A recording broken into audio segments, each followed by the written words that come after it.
Continuing Solon from Plutarch's Lives, translated by John Dryden, revised by Arthur Hugh Clough. In a copy of verses to Focus he writes, that I spared my land and withheld from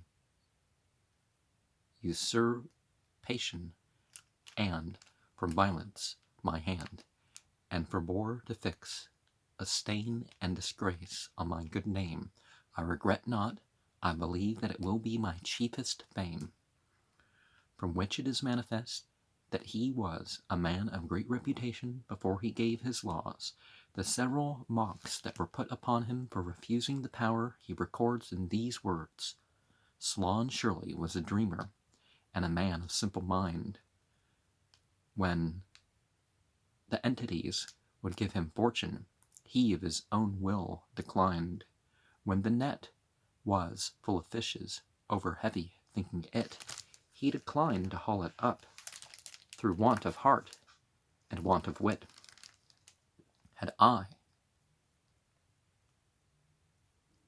but that chance of riches and kingship for one day, I would give my skin for flaying, and my house to die away. Thus he makes the many and the low people speak of him. Yet though he refused the government, he was not too mild in the affair. He did not show himself mean and submissive to the powerful, nor make his laws to pleasure those that chose him. For where it was well before, he applied no remedy, nor altered anything, for fear least, overthrowing together and disordering the state, he should be too weak to new model and recompose it to a tolerable condition, and but what he thought he could effect by persuasion upon the pliable, and by force upon the stubborn, this he did, as he himself says, with force and justice working both in one. And therefore, when he was afterwards asked if he had left any Athenians the best laws that could be given, he replied, the best they could receive, the way which, the moderns say, the Athenians have of softening the badness of a thing, by ingenuously giving it some pretty and innocent appellation, calling harlots, for example, mistresses, tributes, customs, a garrison a guard, and the jail the chamber, seem originally to have been Solon's contrivance, who called cancelling debts sis acthea, or sis acthea, a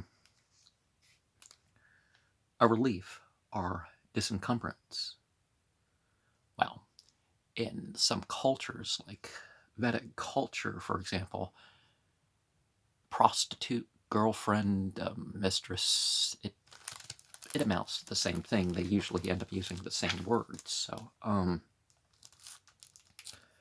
for the first thing which he settled was that what debts remained should be forgiven, and no man for the future should engage the body of his debtor for security, though some, as Dryden, affirm that debts were not cancelled, but the interest only lessened, which sufficiently pleased the people, so that they named this benefit the sis acthea, together with, or is it the,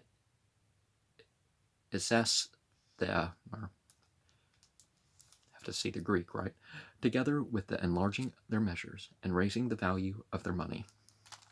For he made a pound, which before passed for 73 drachmas, go for 100, so that, though the number of pieces in the payment was equal, the value was less, which proved a considerable benefit to those that were to discharge great debts, and no loss to the creditors, but most agree that it was the taking off the debts that was called sis acthea, which is confirmed by some places in his poem, where he takes honor to himself that The mortgaged stones that covered her by me removed. The land that was a slave is free. That some who had been seized for their debts he had brought back from other countries where, so far their lot to roam, they had forgot the language of their home. And some he had set at liberty, who here in shameful servitude were held. And I'm sure, like in Greek, maybe those some of these don't really sound like much verse-wise, but although they're quotes, so liberty, servitude were held. While he was designing this, a most vexatious thing happened. For where he had resolved to take off the debts, and was considering the proper form and fit beginning for it, he told some of his friends, Canon, Crinius, and Hippomachus, in whom he had a great deal of confidence, that he would not meddle with the lands, but only free the people from their debts. Upon which they, using their advantage, made haste and borrowed some considerable sums of money, and purchased some large farms. And when the law was enacted, they kept the possessions, and would not return the money, which brought Solon into great suspicion and dislike. And if he himself had not been abused, but was concerned in the contrivance, but he presently stopped this suspicion by releasing his debtors of 5 talents, for he had lent so much according to the law. Others, as Polyzelus, the Rhodian, some say 15. His friends, however, were ever afterward called Greocapita, repudiators. In this he pleased. Neither party, for the rich were angry for their money, and the poor for the land was not divided. And as Lycurgus ordered in his commonwealth, all men reduced to equality. He, it is true, being the 11th from Hercules, and having reigned many years in Lacedaemon, he had got a great reputation and friends in power, which he could use in modeling his state and applying force more than persuasion, insomuch that he lost his eye in the scuffle, was able to employ the most effectual means for the safety and harmony of his state, by not permitting any to be poor or rich in his commonwealth. Solon could not rise to that in his polity, being but a citizen of the middle classes. Yet he acted fully up to the height of his power, having nothing but the goodwill and good opinion of his citizens to rely on, and that he offended the most part, who looked for another result. He declares in the words, "Formerly they boasted of me vainly, with averted eyes, and now they look askance upon me, friends no more, but enemies." And yet, had other man, he says, received the same power, he would not have forborne, nor let alone, but made the fattest of the milk his own. Soon, however, by becoming sensible of the good that was done, they laid by their grudges, made a public sacrifice, calling it Sis Ekbea, and chose Solon to new model and make laws for the commonwealth, giving him the entire power over everything, their magistracies, their assemblies, courts, and councils, that he should appoint the number, times of meeting, and what estate they must have that could be capable of these, and dissolve or continue any of the present constitutions according to his pleasure. First, then, he repealed all Draco's laws. Draco was the dude who put, those triangular stones with laws, or which I'm sure the Order of Nine Angles was thinking about Draco when they decided, we like 4-sided stones. Everybody should have 4-sided stones. And I guess that's what I probably wouldn't even notice some of my stones being 4-sided if it weren't for that group. But anyways, except those concerning homicide, because they were too severe and the punishment too great. For death was appointed for almost all offenses, insomuch that those that were convicted of idleness were to die, and those that stole a cabbage or an apple to suffer, even as villains that committed sacrilege and murder, so that Demades in after time was thought to have said, very happily, that Draco's laws were written, not with ink, but blood, and he himself being once asked why he made death the punishment of most offences, replied, some ones deserve that, and I have no hire for the greater crimes. Next, Solon being willing to continue the magistracies in the hands of the rich men, and yet receive the people into the other part of the government, took an account of the citizens' estates, and those that were worth 500 measures of fruit, dry and liquid, he placed into the first rank, calling them Penta Cassio Medini. Penta Cassio Medini. Okay. Those that could keep an horse were worth 300 measures, were named Hepata Taluntes, and made the second class the Zeugita, that had 200 measures, were in the third, and all the others were called Thetis, who were not admitted to any office, but could come to the assembly and act as jurors, which at first seemed nothing, but afterwards was founded an enormous privilege, as almost every matter of dispute came before them in this latter capacity, and were not so open about that oligarchy function in this society, but things were definitely set up. Well, let's do these following things over here to appease the poor, and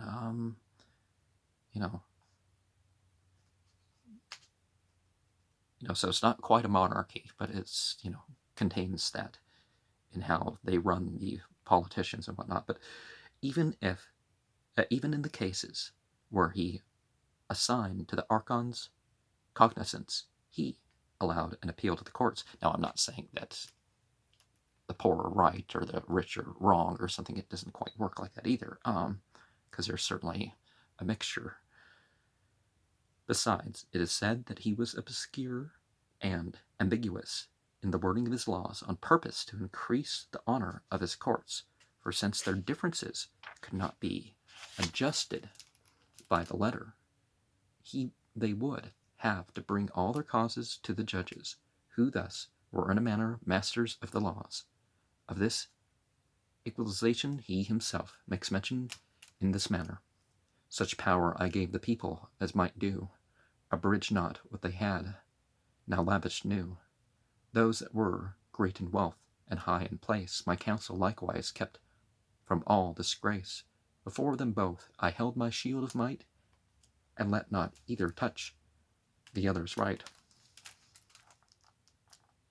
And for the greater security of the weak commons, he gave general liberty of indicating for an act of injury, if anyone was beaten, maimed, or suffered any violence, any man that would and was able might prosecute the wrongdoer, intending by this to accustom the citizens, like members of the same body, to resent and be sensible of one another's injuries. And there is a saying of his agreeable to the law, for, being asked what city was best modelled, that, says he, when those that are not injured try and punish the unjust as much as those that are. When he had constituted the Areopagus of those who had been yearly archons,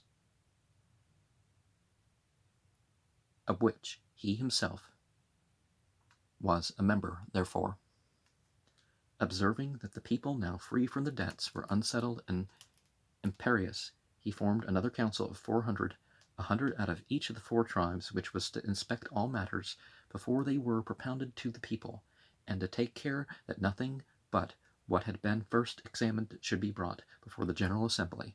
The upper council, or Areopagus, he made inspectors and keepers of the laws, conceiving that the commonwealth held by these 2 councils, like anchors, would be less liable to be tossed by tumults, and the people more quiet, Such is the general statement that Solon instituted the Areopagus, which seems to be confirmed, because Draco made no mention of the Areopagites, but in all causes of blood refers to Etheta, yet Solon's 13th table contains the 8th law set down in these very words.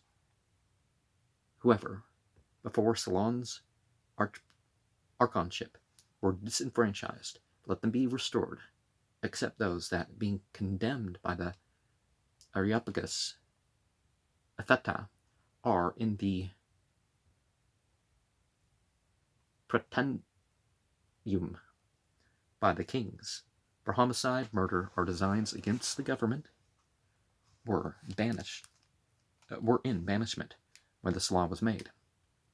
And these words seem to show that the Areopagus existed before Solon's laws, for who could be condemned by that council before his time if he was the first that instituted the court, unless, which is probable, there is some ellipsis or want of precision in the language, and it should run thus: those that are convicted of such offences as belong to the cognizance of the Areopagites, Etheta, or the Protens, when this law was made, shall remain still in disgrace, whilst others are restored. Of this the reader must judge. Amongst his other laws, one is very peculiar and surprising, which disenfranchises all who stand neuter in a sedition, for it seems he would not have anyone remain insensible or regardless of the public good, and, securing his private affairs, glory that he has no feeling of the distempers of his country, but at once join with the good party, and those that have the right upon their side assist and venture with them, rather than keep out of harm's way, and watch who would get the better. It seems an absurd and foolish law which permits an heiress, if her lawful husband fail her, to take his nearest kinsman, yet some say this law was well contrived against those who, conscious of their own unfitness, yet for the sake of the portion, would match the heiress, and make use of law to put a violence upon nature. For now, since she can quit him for whom she pleases, they would either abstain from such marriages or continue them with disgrace and suffer further covetousness and design affront.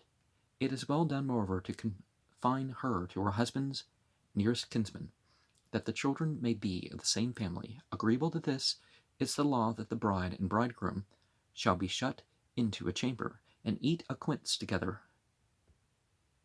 We have a tree of quince here, and that the husband of an heiress shall consort with her thrice a month. For though there be no children, yet it is an honor and due affection which a husband ought to pay to a virtuous, chaste wife. It takes off all petty differences, and will not permit their little quarrels to proceed to a rupture. Yep, honor your spouse for the good that they uphold, not for what you don't, what they. Yeah. Anyways, in all other marriages, he forbade dowries to be given. The wife was to have 3 suits of clothes, a little inconsiderable household stuff, and that was all. For he would not have marriages contracted for gain or an estate, but for pure love, kind affection, and birth of children. Well, the idea of people marrying people to intending to get divorced and all that, it shouldn't. I think people should come with their own, I do believe in dowries, but I would say that people should come and leave with their own property.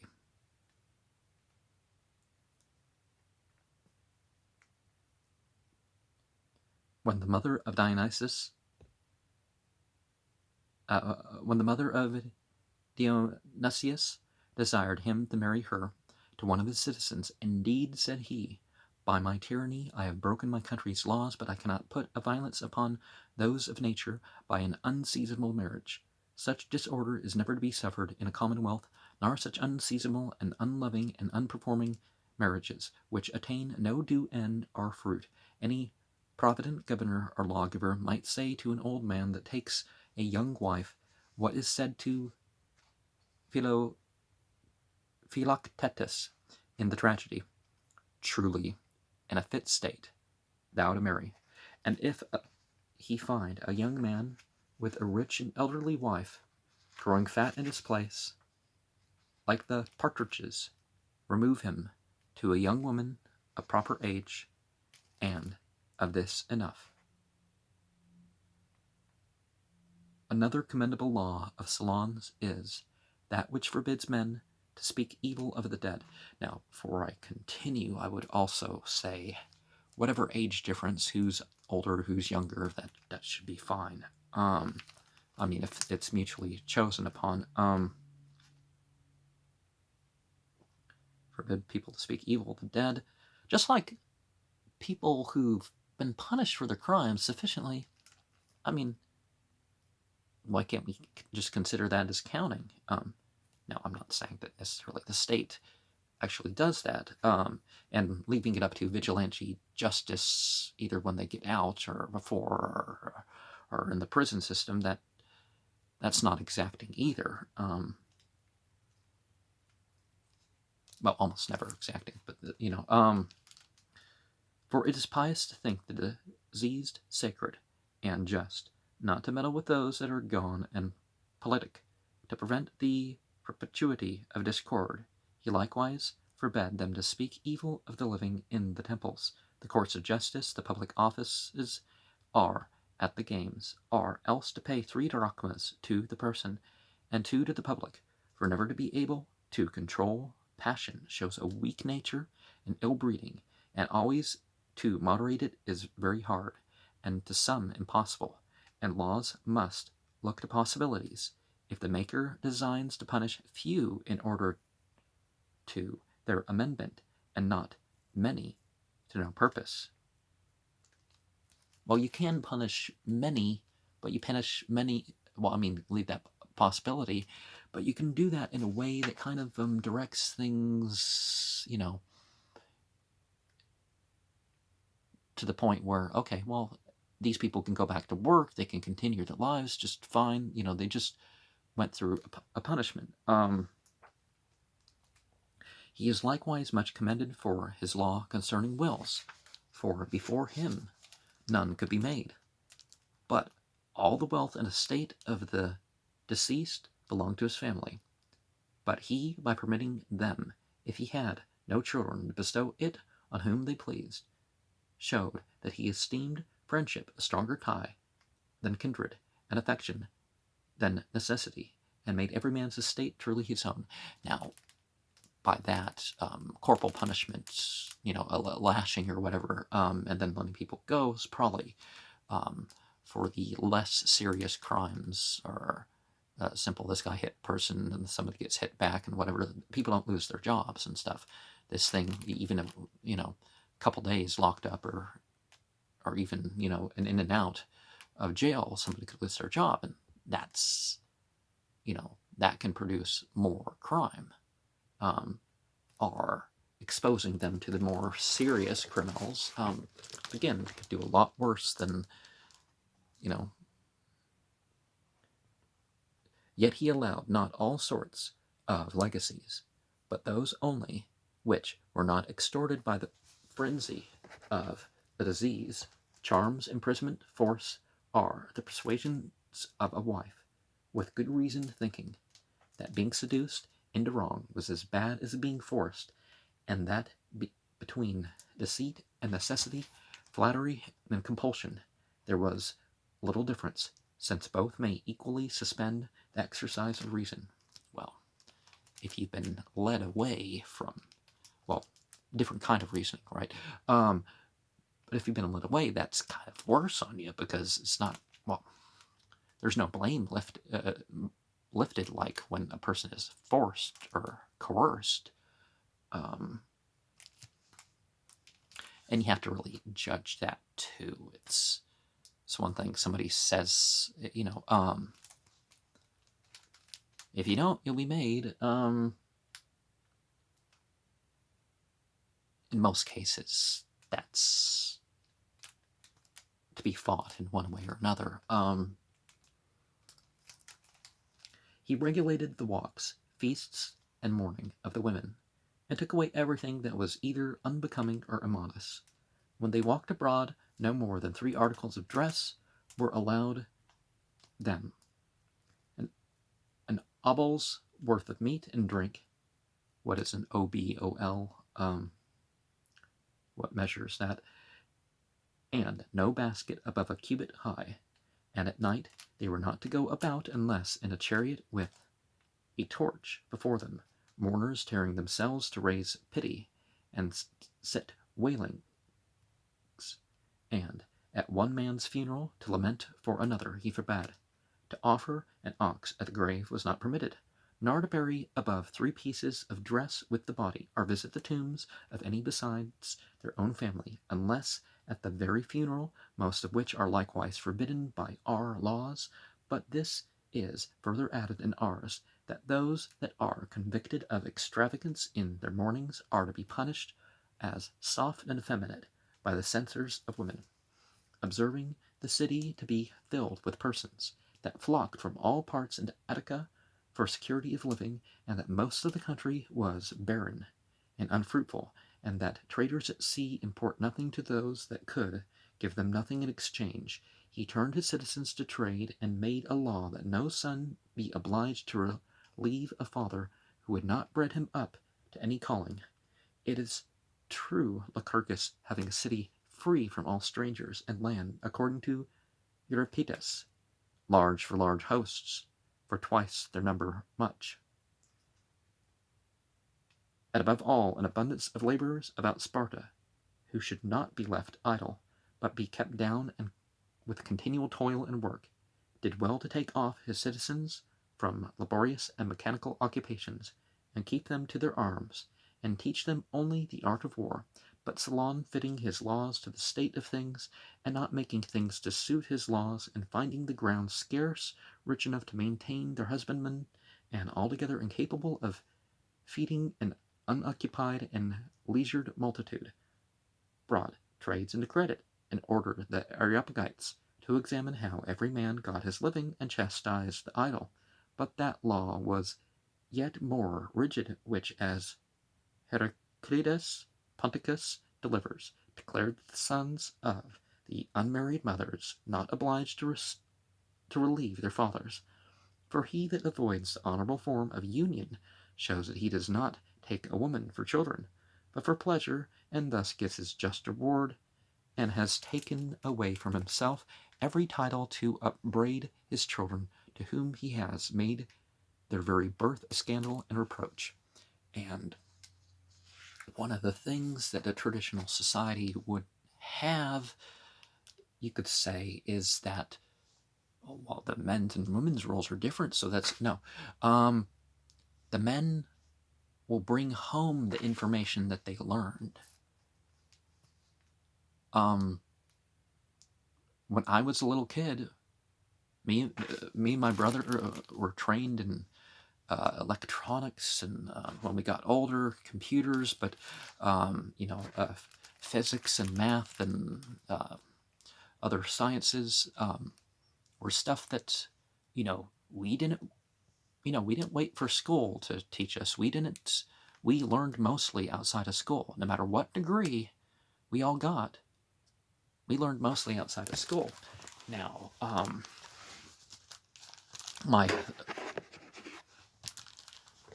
the one in the army, well, I think maybe most of his training was on an official basis, but still, we're not people that just stop at what we do. And our father, was definitely instrumental in that training.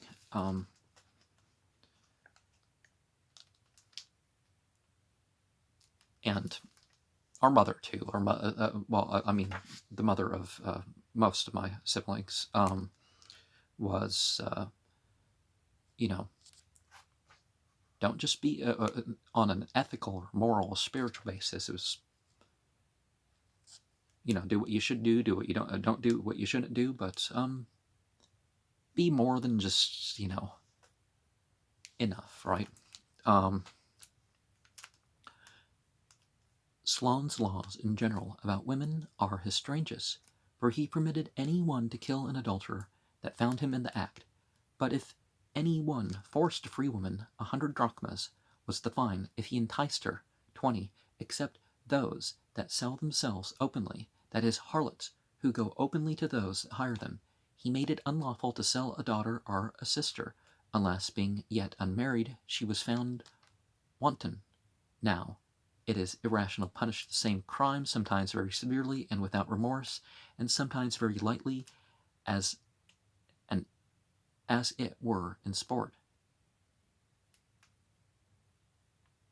with a trivial fine, unless there being little money, then in Athens scarcely made those mullets the more grievous punishment.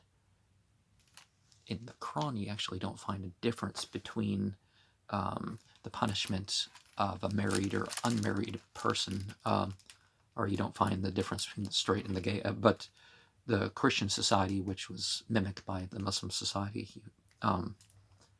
so that's where some of that stuff comes from. Obviously, adultery is more serious, and some other considerations we can get into, but this is the system of law I'm going over. I don't necessarily agree with one thing or the other. This is just what it was the case. And the valuation for sacrifices, a sheep and a bushel, were both estimated at a drachma. The victor in the Isthmian games was to have for reward 100 drachmas, the conqueror in the Olympian 500. He that brought a wolf, 5 drachmas. For a whelp, 1. The former sum, as Demetrius the Phalerian asserts, was the value of an ox, the latter of a sheep.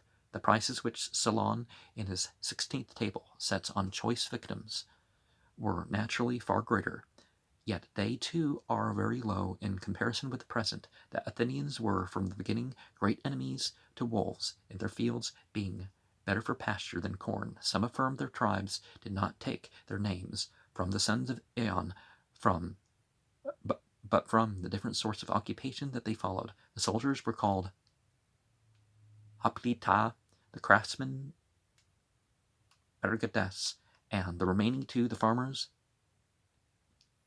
gedeontes, and the shepherds and grazers, agikores. And I could get into core goddess myths or something, but